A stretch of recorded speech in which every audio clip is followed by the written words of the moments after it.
سلام دوستان، من زارا هستم. این مازاراست و این قصه امروز ماست. Press the backs of our hands together. It's still wet, so the ink should transfer. Meet me at the side door. We'll sneak on through the main floor. All night, let's take a shot. Keep moving and we won't get caught. Take a long way home. Tonight we're free to roam. Everything's gonna be alright. Just let go, enjoy the ride. To the top of the world tonight. We're never coming down. Never coming down. دوستان ما امروز به یه روستای کوچیک از استان مرکزی به اسم روستای بسری اومدیم. چند تا صحنه دیدم اینجا از خونه های خیلی خیلی قدیمی، خونه های کاهگلی و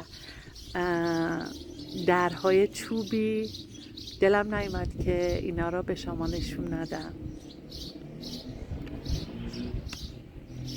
کوچه های تنگ، خونه های کاهگلی.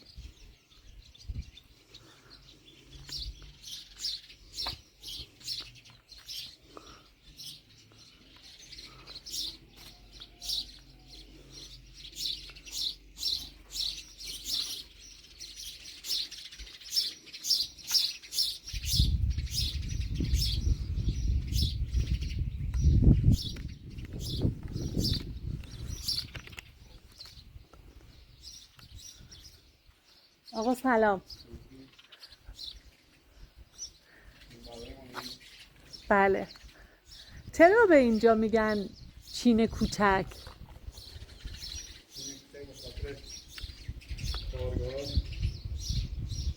کارگاهی چی داره اینجا؟ همه جور کارگاهی داره.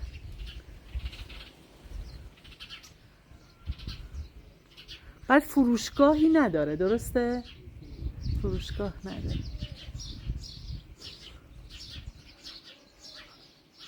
پس شغل مردمش کارگاه هاییه که توی خونه هاشون دارن، توی کارگاه هاشون کار میکنن.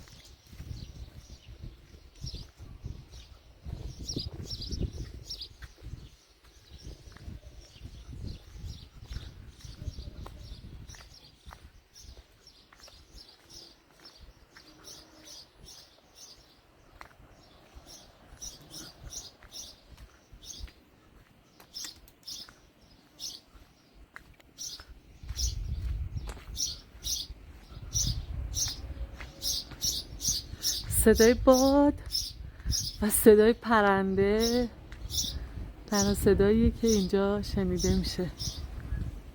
اونجا هم یه ساختمون سفید رنگ سنگیه که دهیاری بسریه. اون قسمت هم که یه پارک بازی کوچیک برای بچه ها درست کردن و اینجا که دیگه به آخر روستا رسیده. برمیگردیم باز.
حال شما.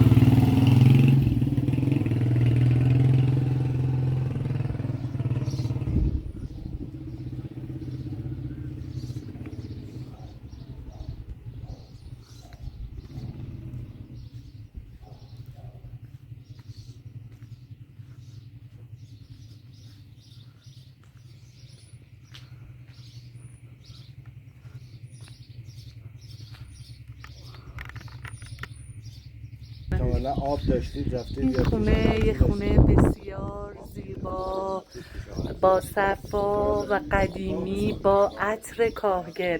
وقتی من دیدم که زمین این خونه جارو شده و آب پاشی شده، خب منو برد 50 سال پیش که همچین صحنه‌هایی رو خودمون ایجاد می‌کردیم و برای من خیلی جذاب بود.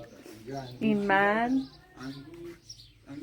و این هم فکر میکنم در اینجا استبله برادر.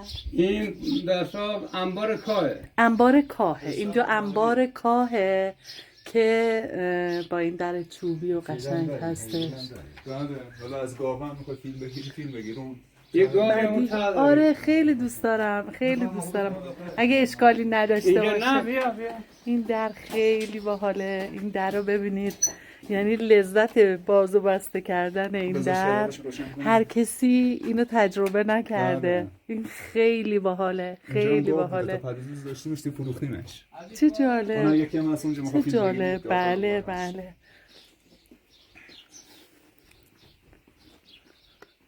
خب بیام اینجا. برو تو قشنگ دست شما درد نکنه. کرام روشن کنن لامپه. بذارین یه بار دیگه از اول اینجا رو بگیر. خیلی قشنگ بگیرم. خب میریم که درس خم کن سرت نداره. بله اینم چه پایین روشن. آها پایین. درس خم کن سرت نداره. آره میدونم.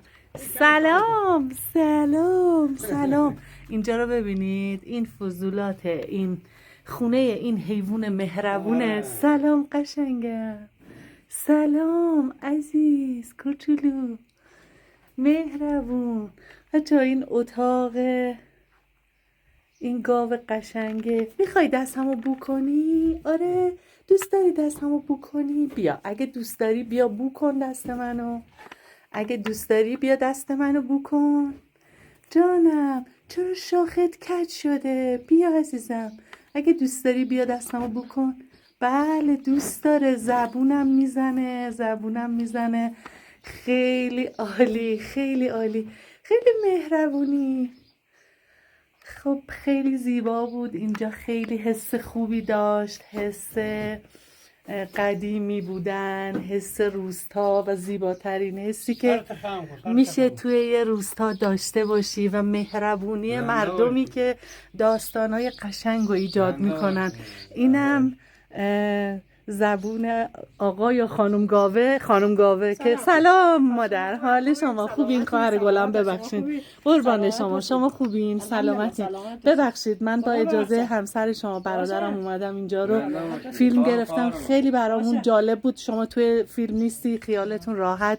من همچنان روی این دیوار کاهگلی زومم. زندگی توی اینجا چطوره؟ خیلی سخته؟ ما دوست داریم. خوبه دوست دارید؟ خیلی عالی.